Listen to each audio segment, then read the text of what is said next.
Subscribe to our YouTube channel and press the bell icon to get the latest updates. हमारे साथ आज है senior journalist Rashid, जो काफ़ी फेमस हो चुके हैं। उनके एक वीडियो वायरल हो चुका है, आप सब लोगों ने देखा होगा। कबाब से कोयले का क्या संबंध है? भाई सिकाई तो कोयले पे ही होती है ना कबाबों की। अब यूँ तो संबंध पंखे का भी है, क्योंकि पंखा नहीं चलेगा तो कोयला कैसे चलेगा। तो बिजली की खपत के लिए भी हो सकता है, कहीं ना कहीं मुसलमान जिम्मेदार हो, क्यों भाई कोयला भी जला रहे हो तुम और पंखा भी चला रहे हो, तब जाके कबाब बनता है। तब जाके कबाब बनता है। ट्विटर पे डाला गया था वो वीडियो, जहाँ पे उन्होंने कोयला और कबाब के बीच में एक लिंक, एक नाता जुड़ के काफ़ी अच्छी बातें कही थी। बहुत बहुत शुक्रिया राशिद भाई हमारे साथ जुड़ने के लिए आज। हमें बताएंगे आप थोड़ा सा कि ये ख्याल आपको कैसे आया, कोयला और कबाब के बीच का लिंक? देखिए काफ़ी टाइम हो गया है और हम लोग इस चीज़ को देख भी रहे हैं, और कहीं ना कहीं कुछ आदमी ऐसा रिज़ल्ट निकालता है कि ढूंढता है, अगर देश में किसी चीज़ की कमी हो रही है तो उसका आउटपुट ढूंढता है कि किस तरीके से उसकी पूर्ति होगी। तो बस ऐसे ही मन में ख्याल आया कि देख रखा था हमने कि भाई कबाब सीखते हैं भट्टियों पे और तंदूर लगते हैं, तंदूरी चिकन चलता है। हालांकि ये कोई पर्टिकुलर मुस्लिम के लिए नहीं है, सभी लोग इसका सेवन करते हैं, खाते हैं सभी लोग। लेकिन बस एक मन में ख्याल आया था कि अगर थोड़ा सा अगर देश को ज़रूरत है कोयले की ज़्यादा और हम उसमें कुछ कर सकते हैं तो हम उसको थोड़ा कंट्रोल कर लें, बजाय उसको कोयले का इस्तेमाल करने के फ्राई करके खा लें। कबाब अभी फ्राई होंगे? क्यों नहीं हो सकते हैं, रोल बनाइए आप, फ्राई हो जाएंगे। अच्छा। एक ही टेस्ट आएगा। अच्छा। लेकिन ये है कि कुछ लोग ये सोचते हैं कि भाई ये मेरे व्यक्तिगत विचार हैं, इसको मैं सब पे लागू नहीं कर सकता, क्योंकि मैं किसी पद पे नहीं हूँ कि मैं सबको बोल दूँ कि भाई आप भी इसको छोड़ दीजिए। जिसको भट्टी में खाना है वो भट्टी में खाए, जिसको फ्राई खाना है वो फ्राई में खाए।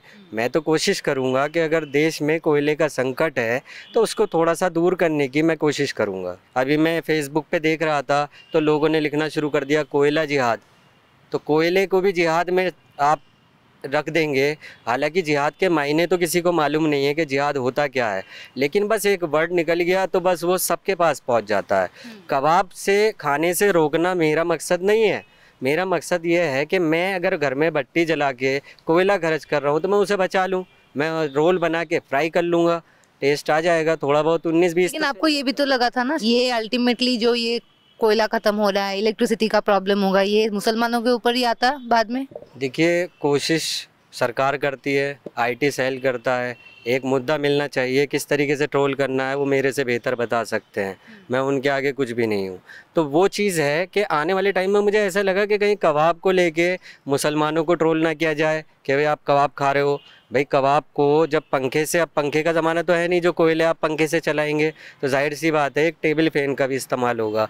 तो टेबल फ़ैन अगर आप वहाँ लगाएंगे और उससे हवा लगेगी तो बिजली का भी संकट है और कोयले का भी संकट है।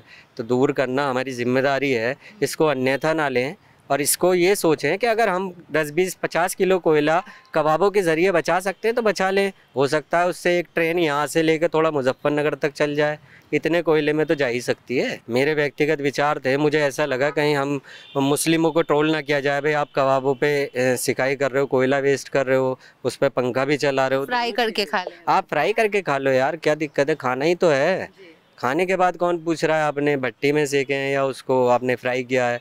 तो ये चीज़ें हैं कि अगर हम 10, 20, 50 किलो कोयला बचा के अपने देश का भला कर सकते हैं तो हमें कर लेना चाहिए। मुस्लिम कारीगर होते हैं, कुछ भी पैदा कर सकते हैं। मुस्लिमों पे आरोप लगते हैं कि सिर्फ आप बच्चे ही पैदा करते हैं, वो और भी बहुत सारी चीज़ें टेक्निकली जुड़े हुए हैं, मिस्त्री लोग हैं। आप उनसे उनका इस्तेमाल कीजिए सही चीज़ में, उनको सही दिशा दीजिए तो हो सकता है देश का भला करें।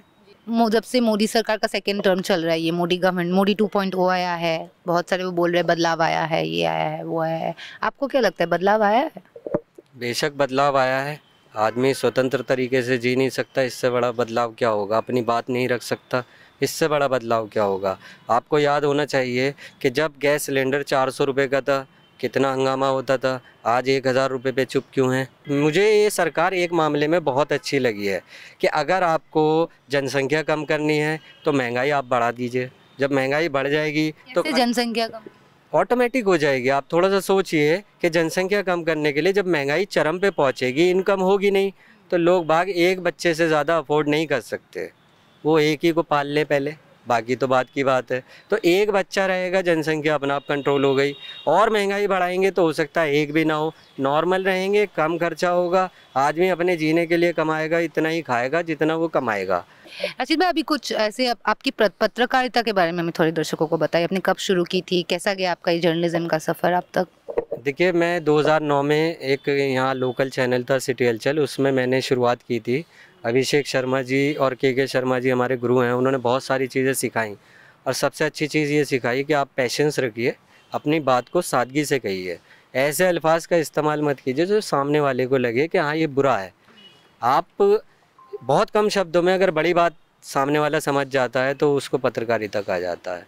वही आप कबाब में और कोयले में ले लीजिए या पंखे में और कबाब में ले लीजिए, तो यही चीज़ पत्रकारिता होती है कि आपकी बात कम शब्दों में समझ जाए आदमी। क्योंकि इतना टाइम नहीं है किसी पे आपकी आधे घंटे की पौन घंटे की वीडियो कोई देखे और उसे समझे। वो तो आधी देखते ही कह देता है कि इसने गलत किया है या ठीक किया है।